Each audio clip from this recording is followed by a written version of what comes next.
people listening are going, it's terrible, man, but how can we help? Like most people don't even know where to start. Yeah. That's the biggest challenge. Yeah, I would say because how skeptical are people when you go online, goes donate here. It's like, okay. Yeah, no, I agree. I would say the best thing you can do for people, and there's TED Talks out there from people, leaders in Africa, that say, we don't need any more of your help, at least the way that you are trying to help, the coming in and giving. Money? The charity aspects of, they need resources, but they need the resources to be used in the right way of empowering people, if that makes sense, where it's not just come in, drop stuff off. For instance, there's a new thing. So the charity model is transitioned into the social entrepreneurship model a lot of times, where it's the buy one, give one. You buy something, you feel good because someone else is going to get it. Yeah. Buy a pair of Toms, send a pair of shoes to Africa. So that was actually highlighted in Poverty Inc. And I don't want to villainize anyone, because I think they've tried to change up their model to where they're starting to create jobs in the country. But at first, they were robbing everyone of their jobs. When you go in with a ton of shoes and you give them all away, the people that were making shoes, they're out of business. The people that were selling them, go out of business. People that were repairing them, the cobblers, they went out of business. Because they don't understand the way the economy works. And so the best thing I think we can do is empower the locals to put the solution in the hands of the people that need it the most. But let me, and I'm playing devil's advocate here, Jay. So let's say I'm sitting at my desk and I work at Kinko's and I'm listening to this right now. I'm like, dude, I get that. I get what Justin's saying. I just want to donate money. Like, I can't leave my family and stuff. I'm not going to go to the Congo and tell them how to do life, you know? Well, what I would say is find an organization that, and I mean, I believe that can be ours without a doubt. For sure, pitch your organization right now. Yeah, but I would say like, know where that money's going and know that it's going truly to the people for a long-term solution. Yeah. Because if it's not just, a quick fix. If it's a Band-Aid, I'm telling you, most Band-Aid solutions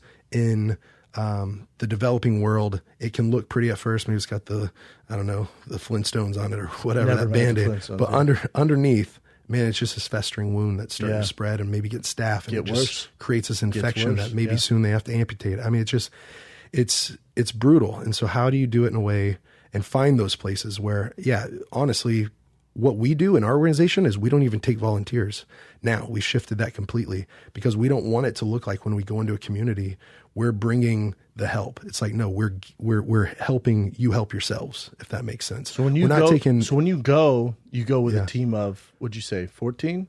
No, these are all people in the Congo that are born and raised there. And so they're already there. They live there. They know their community.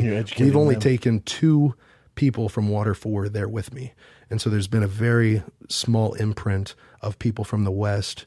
And the reason is because, so we look for those in-country partners that are ready. I mean, we had guys that were already college educated with community development degrees, but they were in the market selling meat, or they were selling the SIM cards, or they were not doing anything. And to be able to empower them to say, like, hey, you got a degree in this. This is your passion of skills, you know? And so that's another thing. So many charities send volunteers.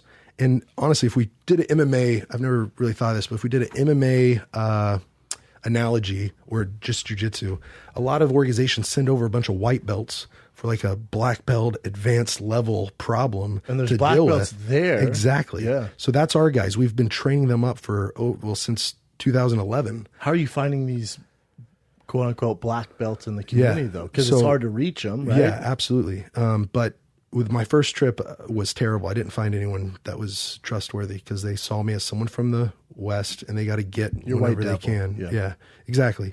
And so, and he'll probably never come back to help us again. So we got to get what we can get, you know, squeeze the juice out of him and get something before he leaves and never comes back. Second trip, I went and I met at a university and met these people that had gone through the college. And so it was awesome to see that they already had a heart for community development. They were already having farming initiatives out in the community. They were teaching the locals how to do it for themselves.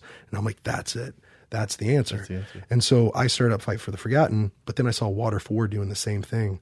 And it was like, man, we've trained up these guys to where geohydrologists have come in and taught them, and engineers. And our guys, now that they've drilled 62 wells, now we just got a $50,000 mechanized drilling rig. And it's not going to replace the manual drilling that we do, but it's another option. It's another solution. Supplement to it. Absolutely. And so we can drill wells pretty fast with that. And then we can put that money. So our in-country guys are trying to secure contracts inside the country of the local communities buying wells for themselves. So just going and giving it out everywhere. Is there a resistance from the communities ever? No, at first there was resistance. A bit of a shit show down there, right? Is that fair to say? Yeah. So a new failed state study said that Congo is the only country in the world that should be considered a non-state. So it's like the wild, wild west kind of thing, and the government's kind of more of a facade than anything. But on the same time, the Ituri, where I'm at, it's the largest state in Congo, and the governor is actually a great dude. And he's actually sponsored us now, gotten behind us, helped us get all our documents, our business documents in Congo. And he's even donated, I don't know how it's looking, but he's donating a well drilling truck, hopefully to us, or a truck that we can take our equipment with. It could be beat to hell, I don't know. But he's getting behind us in a way. How Ford or Dodge doesn't just send a truck down there is beyond me, or a fleet of trucks. Yeah. And so it's a thing where it's cool to see that at first, okay, so the government there was trying to charge us in taxes $1,500 for every water well that we would drill. And we're like, but this is the number one on your president's list of priorities. Like there's 1% of people that have access to clean water here. You have 74 million citizens. And 1% have clean water, something like that. I think it might be just over 1%. But Rwanda, a very developed nation next door, only has 5%. And so very developed in terms of the surrounding countries, not meaning in the world. Yeah. But anyways, then we went back to court. We got them down to $750, but we refused to pay. Then we went back to court again, and we got them down to $0. Now we have a relationship developed with them to where they know our hearts are truly for the people and the communities, to where now whenever we go through the security checkpoints and everything else, they just let us go right through because they know us. And you can see how they're a little bit hesitant because I'm sure people have come in before and kind of promise all this stuff and then don't follow through. Oh yeah, absolutely. The broken trust so much. So. When you're in the Congo, and and I said at the beginning of the show, you're a better man than me because I'd never go down there because I'm terrified of everything from mosquitoes to someone cutting my head off, and drinking water and just dying. But or African lions, crocodiles. I could go on for days. Yeah. Black mambas. I've had a couple of runs with them. I can show you a scar on my right ankle afterwards. From a black mamba? Not from a black mamba. Should have. You have survived the black mamba? No. I almost stepped on one, and one of the pygmies hit me in the stomach, almost like the mom car seatbelt, whenever she throws on the brakes. Yeah. He did that right in front of me, and then the chief hit the black mamba in the head. I was probably 2.5, maybe 3 feet max from stepping right on it. Are you wearing sandals at this time? Yeah, just wearing flip flops and shorts. Game over. And you would have been fight for the forgotten. Yeah, it would have been bad news bears. And, when you're down there, are you terrified about certain stuff? Let's be real, Jay. There's a lot of danger down there. I get the water wells and everyone needs water and stuff, but you're also a kid from America. Yeah, you're right. Oh, well, and I got that scar on my ankle was a scorpion that hit me. African scorpion? Yeah. But I don't know what kind it was because it was in the moonlight at night. And I just got up out of the hut and went to take a whiz. And I kicked up some leaves and the scorpion got me. And how bad did that hurt? Man, it felt like I was injected with, I don't know, something really, really hot, like lava. Hot lava? There you go. There we go. Great minds think alike, I guess. But yeah, lava. Where, dude, it hurt so bad. But the pygmies got up in the middle of the night, ran out in the forest. And they went and made these herbs and leaves and berries.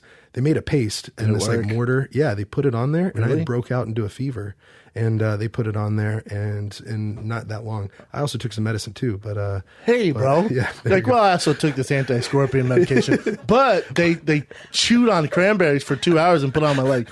All right, well, you left out you took a medication, bro. Right? Well, it wasn't an anti; it was just like a Tylenol or something. I still to try took to help some with stuff the fever. though, didn't you? You're right. That force space really didn't do it. Yeah, no. Yeah, but I just to me it's so crazy. Like you're obviously a fearless dude, but you're talking about a different game, man. When you're in Africa, it is the wild, wild west. I get it. It's all fine and dandy building these wells and stuff, but it is the Wild West. Like they don't play by the same rules as us. Yeah, and you stick out, sir.